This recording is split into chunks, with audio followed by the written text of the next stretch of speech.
அஞ்சலி சொன்னனால அஞ்சலியோட அப்பா வந்துட்டு அவங்க அம்மாவை போயிட்டு அஞ்சலியோட வீட்டிலேருந்து கூட்டிகிட்டு அவங்க வீட்டுக்கு வந்துடுறாங்க. அதை பார்த்து அவங்க பசங்க 2 பேருமே, எதுக்காக இங்கே கூட்டிகிட்டு வந்தீங்க பாட்டி? ஏன் அவங்க வீட்லேயே நல்லா தானே பார்த்து நிற்பாங்க, எதுக்கு இப்போ நம்மளுக்கு தானே தேவையில்லாத செலவுன்னு சொல்ல, போதும் நிறுத்துங்கடா, என் அம்மாவை கூட்டிகிட்டு வர உங்ககிட்ட என்னடா கேட்கணும், என் அம்மாவை நான் பார்த்துக்கிறேன், உங்ககிட்ட நான் எதுவும் கேட்டுக்கல அப்படின்ற மாதிரி அவர் சொல்லிடுறாரு.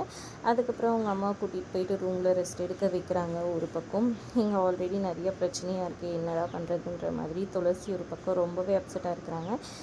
வெற்றி வந்துட்டு அவங்க பாட்டியை பார்த்துட்டு, என்ன நடந்துச்சு, சரி நம்ம பாட்டிக்கிட்ட வந்துட்டு பழசெல்லாம் பேசி பார்க்கலாம், அப்போ அவங்களுக்கு பழசெல்லாம் ஞாபகம் வர்றதுக்கான வாய்ப்பு இருக்குது அப்படின்ற மாதிரி சொல்கிறாரு. சரின்னு சொல்லிட்டு போயிட்டு துளசியுமே ஒரு பக்கம் பேசுகிறாங்க. அதுக்கப்புறம் இங்கே வந்துட்டு இவங்களும் பேசுகிறாங்க, வெற்றியும் பேசுகிறாரு. எல்லாருமே போயிட்டு ஒரு பக்கம் பேசி இது பண்ணிகிட்ருக்காங்க. ஆனாலும் ரொம்பவே அப்செட்டாக இருக்காங்க துளசி அப்செட்டாக இருக்கிறத புரிஞ்சுக்கிட்ட வெற்றி வந்துட்டு அவங்க ஃப்ரெண்டாக பேசிகிட்டு இருந்தார் இல்லையா முதல்ல, அதே மாதிரி வந்துட்டு ஃபோன் பண்ணி பேசுகிறாரு. என்ன இவர் பண்ணுறாருன்னு துளசி முதல்ல தயங்கிட்டு அப்புறம் எடுத்து பேசுகிறாங்க. என்ன மேடம், மேரேஜ் ஆனோன்னே எங்களை மறந்துட்டீங்க, எப்படி இருக்கீங்க, என்ன எதுன்னு கேட்டு பேசிகிட்டு இருக்காங்க. எல்லாம் சரியாக போயிடும், எல்லா விஷயத்துக்கும் வந்துட்டு ஆறுதலாக பேசி இது பண்ணிகிட்ருக்காரு.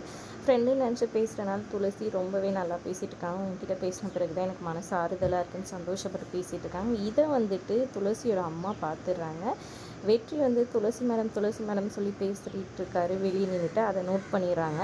பார்த்துட்டு இவங்களும் ஃபோன் உள்ளே பேசிகிட்டு இருக்கிறது, துளசியும் பேசிகிட்டு இருக்கிறத பார்க்குறாங்க. என்னடா இது, நேரில் இவங்க இவ்வளோ சண்டை போட்டுக்கிறாங்க, ஆனால் ஃபோனில் துளசி மேடம் வெற்றியும் நல்லா பேசுகிறா, அப்படி துளசியுமே நல்லா பேசிகிட்டு இருக்காள், என்ன விஷயமா இருக்கும்னு குழம்பி போயிருக்காங்க.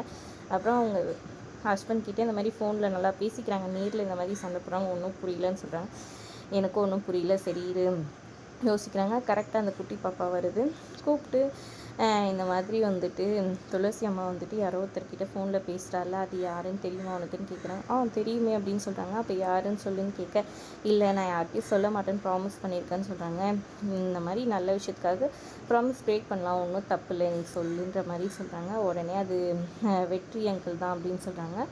என்ன சொல்கிறேன், ஆமாம், ஆனால் துளசி அம்மாவுக்கு அது வெற்றி அங்கிள்னு தெரியாது, யாரோ ஒரு ஹெல்ப் பண்ண அங்கிள்னு நினச்சிட்டு இருக்காங்கன்னு சொல்கிறாங்க. அதை கேட்டோன்னா அவங்க அப்பா ரொம்பவே சந்தோஷமாயிடும். வெற்றி இவ்வளோ தூரம் ஹெல்ப் பண்ணியிருக்காரு, அப்போ அவங்க 2 பேரையும் நல்லபடியாக சேர்த்து வைக்கணும், வெற்றி விட நல்ல பையன் வந்துட்டு துளசி கிடைக்க மாட்டான் அப்படின்றத புரிஞ்சுக்கிறாங்க அவங்க அப்பா அம்மா. கூடிய சீக்கிரத்தில் அவங்கள சேர்த்து வைக்கிறதுக்கு ஏற்பாடுகள்லாம் பண்ணலான்னு யோசிக்கிறாங்க. அப்புறமா வெற்றிக்கிட்ட போயிட்டு துளசியோட அம்மா பேசுகிறாங்க.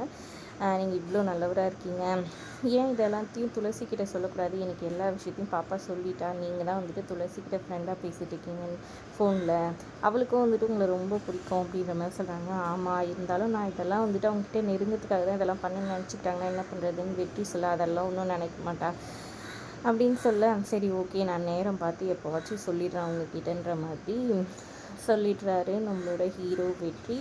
அதோட எபிசோட் முடியுது. தேங்க்ஸ் ஃபார் வாட்சிங்.